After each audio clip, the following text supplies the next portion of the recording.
Bonjour à tout le monde et bienvenue ce matin. Comme vous voyez, il n'y a pas d'Eucharistie.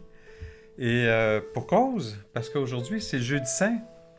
Et le jeudi saint, il n'y a pas d'Eucharistie. Il n'y a d'Eucharistie que celle qui sera célébrée à la fin de la journée. Il n'y en a pas d'autre pendant la journée. C'est le principe. Puis c'est logique aussi. Aujourd'hui, on va passer un peu de temps ensemble ce matin.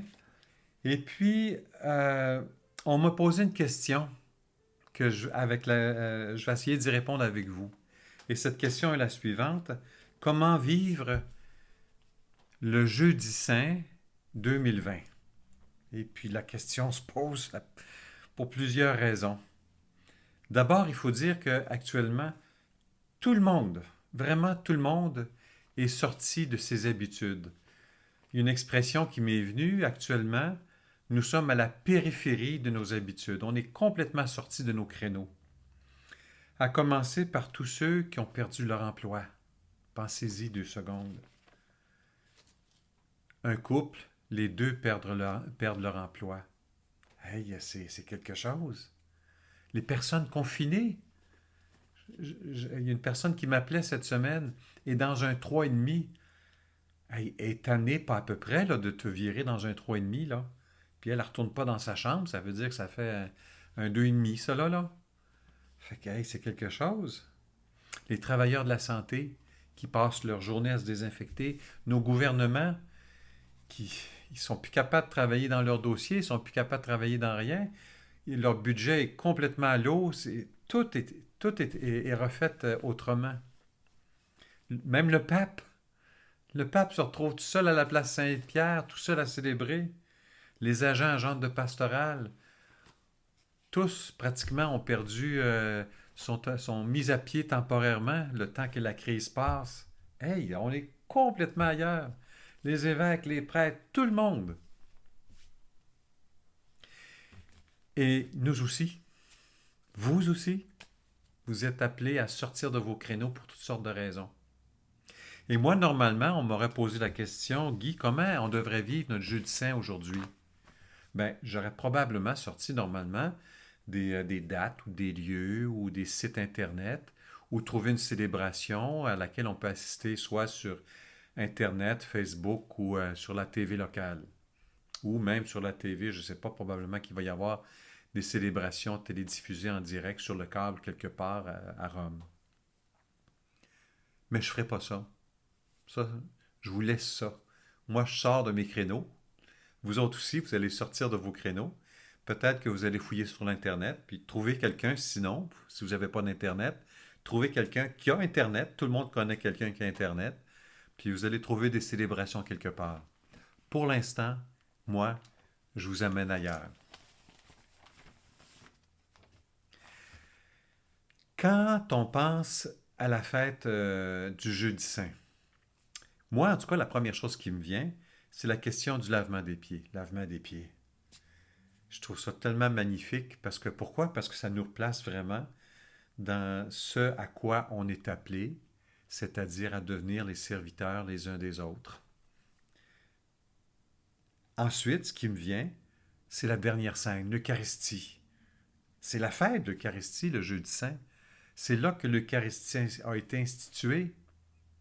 Puis conséquemment, l'Eucharistie ayant été instituée en cette fête du Jeudi Saint, qu'on fête le Jeudi Saint, c'est aussi la fête des prêtres, parce que c'est là que notre Seigneur a d'une certaine façon appelé les 12 à devenir ceux qui vont commémorer ce grand repas qui est le repas de la dernière scène, qui est maintenant l'Eucharistie.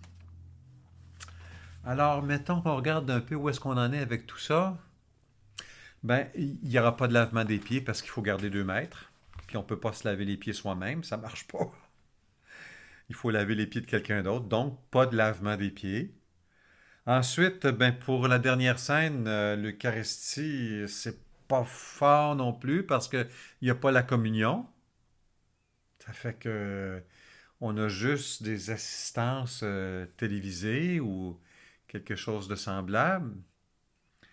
Et puis, il n'y a pas de prêtre rassemblé non plus. On ne peut pas se rassembler. Ça fait que, wow, je dirais que là, ça commence mal pour un jeudi saint. Il manque pas mal les éléments principaux. Pourtant, qui pourra empêcher ce jeudi saint de porter les fruits qu'il est destiné à porter? Qui? Ou quoi? Rien. Rien ni personne ne peut empêcher ce jeudi saint de porter les fruits qu'il est appelé à porter. Il s'agit simplement de savoir où cueillir ces fruits parce qu'ils sont là. Ils sont vraiment là. Alors c'est ça que j'espère faire un peu avec vous aujourd'hui. Quand j'ai préparé cette capsule, il y a une image qui m'est venue.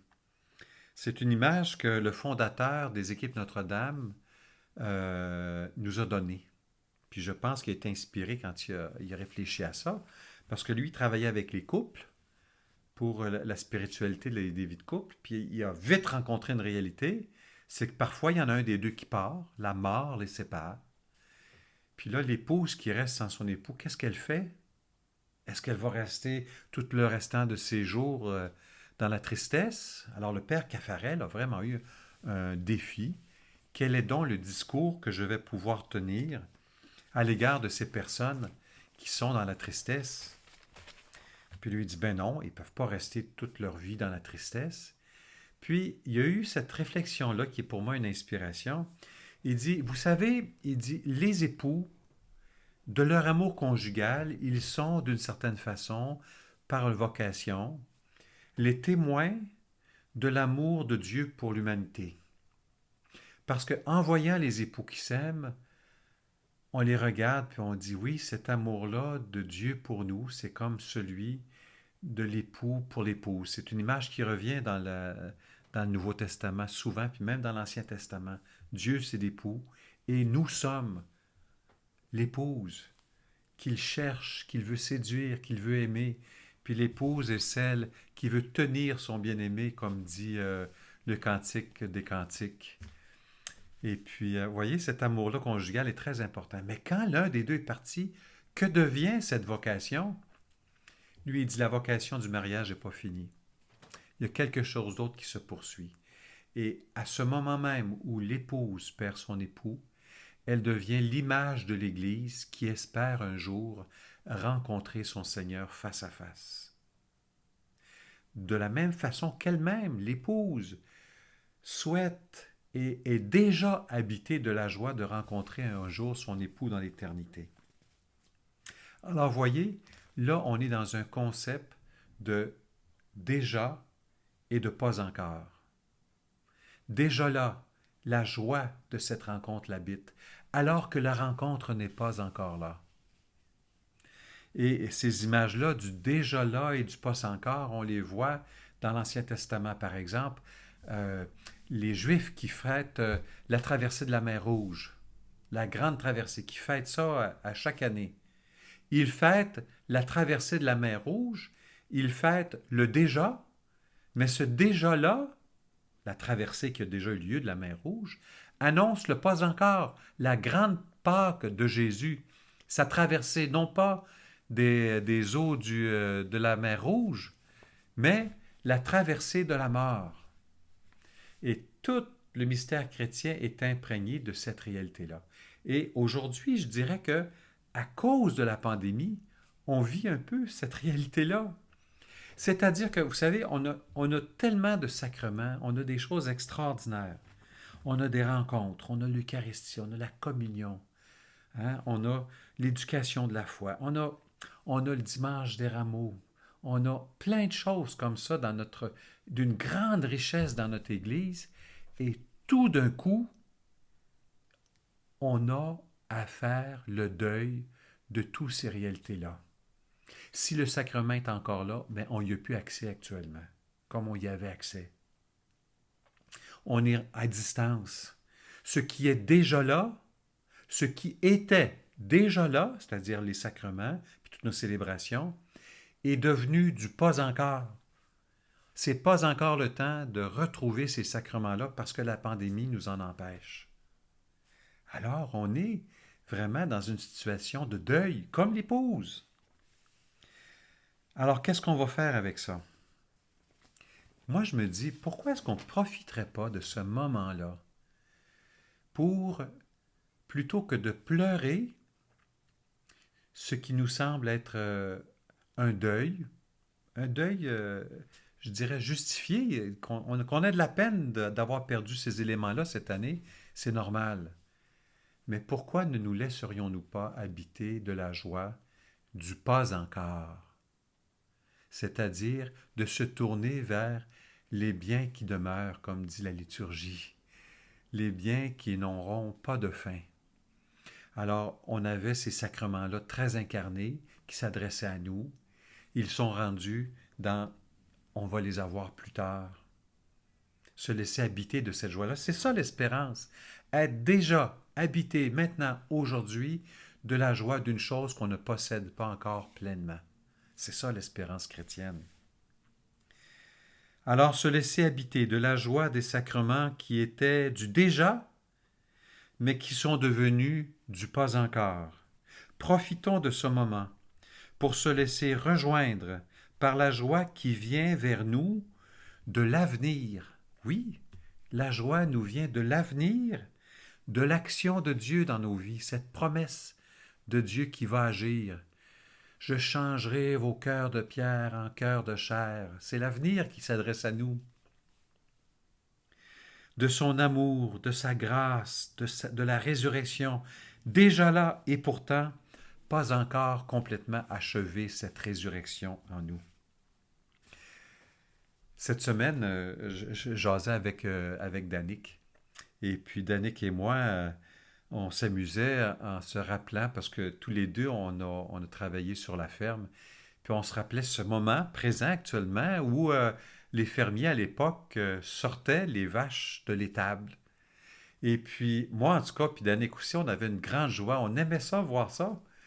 Moi, j'appelais tous mes amis. Je dis, venez voir ça, venez voir ça. Puis on se mettait en rangée sur le bord de la clôture. Puis là, je disais, bougez pas, là, j'ouvrais les portes de la grange, les vaches sortaient. Puis là, ils s'envoyaient les pattes dans les airs, puis les veaux, puis ça fonçait dans la clôture, là. On sentait là, vraiment clairement là, que les vaches puis les veaux étaient dans la joie. C'était magnifique de voir ça.